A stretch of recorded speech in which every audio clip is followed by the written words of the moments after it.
Friends, কি কব আৰু 2 মাহ পাৰ হৈ গৈছে অতিক্ৰম কৰিছে 2 মাহ আৰু 2 মাহ ধৰি মই আসলে কোনো ধৰণৰ ভিডিও দিব পৰা নাই আপোনালোকৰ ভিডিও মই চাব পৰা নাই বেয়া আপোনালোকে নিশ্চয় নাপাব বুলি মই আশা ৰাখিছো আৰু কথা হ'ল কি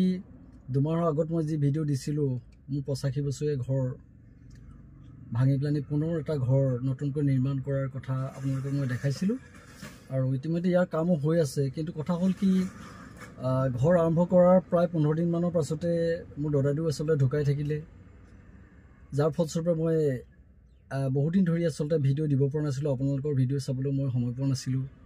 লাহে দিম বুলি ভাবিছিলো পুনৰ মোৰ আসলে বেমাৰ আৰু মাজে মাজে বেমাৰবিলাক হৈ থাকে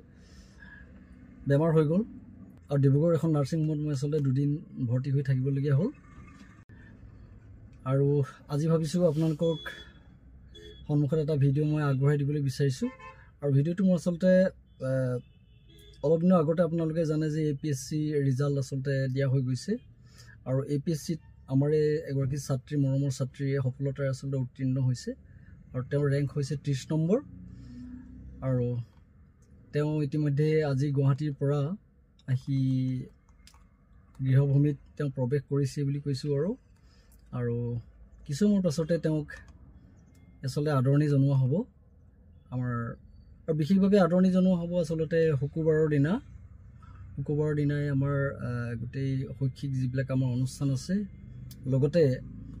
যিবিলাক আমাৰ সংগঠন আছে বিভিন্ন আমাৰ সামাজিক সংগঠন আছে ব্যক্তি বিশেষে তেওঁলোকে সকলোই আসলে সংগবদ্ধ হৈ প্লানি তেখেতক সম্বৰ্ধনা জনাব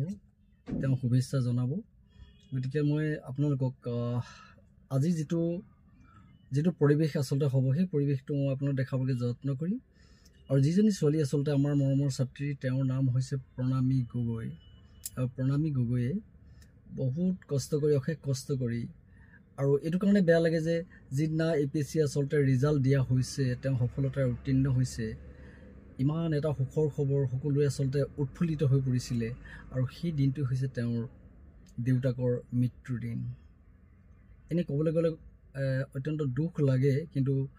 দুখৰ মাজতো যে ইমান সফলতাৰে তেওঁ আসলে 30 নম্বৰ ৰেংকত উত্তীৰ্ণ হৈ প্লানি আমাৰ অঞ্চললৈ গৌৰৱ কঢ়িয়াই আনিছে আৰু তেওঁক আমি অশেষ শুভেচ্ছা জনাইছো আৰু তেখেতৰ পিতৃৰ নাম আছিল মিঠাৰাম গগৈ ছাৰ আৰু মিঠাৰাম গগৈ ছাৰ আছিল খনামু উচ্চতৰ মাধ্যমিক বিদ্যালয়ৰ সহকাৰী শিক্ষক আৰু এজন কীৰ্তি শিক্ষক এজন সমাজ সেৱক সামাজিক বিভিন্ন অনুষ্ঠানৰ লগত তেওঁ আসলে জড়িত হৈ আছিল আৰু তেখেতৰ মাতৃ হৈছে নমিজ্যোতি বাইদেউ হৈছে খনামু উচ্চতৰ মাধ্যমিক বিদ্যালয়ৰ এগৰাকী অৱসৰপ্ৰাপ্ত বিষয় শিক্ষয়িত্ৰী অতি মৰমীয়াল অতি শ্ৰদ্ধাশীল অতি সন্মানীয় তেওঁ বিভিন্ন অনুষ্ঠান প্ৰতিষ্ঠানৰ লগত আসলে জড়িত হৈ থাকে আৰু এটা কথা মই ক'ব বিচাৰো যে তেখেত অতি দানী হয় আসলে বিভিন্ন অনুষ্ঠান প্ৰতিষ্ঠানবিলাক তেওঁ খুবেই ভাল পায় আসলে শিশুৰ কাৰণে কৰা যিবিলাক অনুষ্ঠান সেইবিলাকটো বহুতেই ভাল পায় মই নিজেও পাইছো মই শিশুসকলৰ কাৰণে বিভিন্ন অনুষ্ঠান আগতে কৰিছিলো তেওঁ যি ধৰণে আমাক আসলে আৰ্থিক বা অন্যান্য দিশত যি ধৰণে সহায় সহযোগিতা আগবঢ়ায় আমি কেতিয়াও পাহৰিব নোৱাৰো গতিকে সেইগৰাকী হৈছে মাতৃ নমিজ্যোতি গগৈ বাইদেউ আমি অলপ পাছতে আপোনালোকক তেওঁক আসলে আমাৰ প্ৰণামী গগৈক আদৰণি জনাবৰ কাৰণে ৰাইজ আমাৰ সাজু হৈ আছে গাঁৱৰ ৰাইজো সাজু হৈ আছে গতিকে তাৰ কিছু দৃশ্যময় মুহূৰ্ত আপোনালোকক দেখাবৰ বাবে চেষ্টা কৰিম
Foto tulili. Oh, aduh.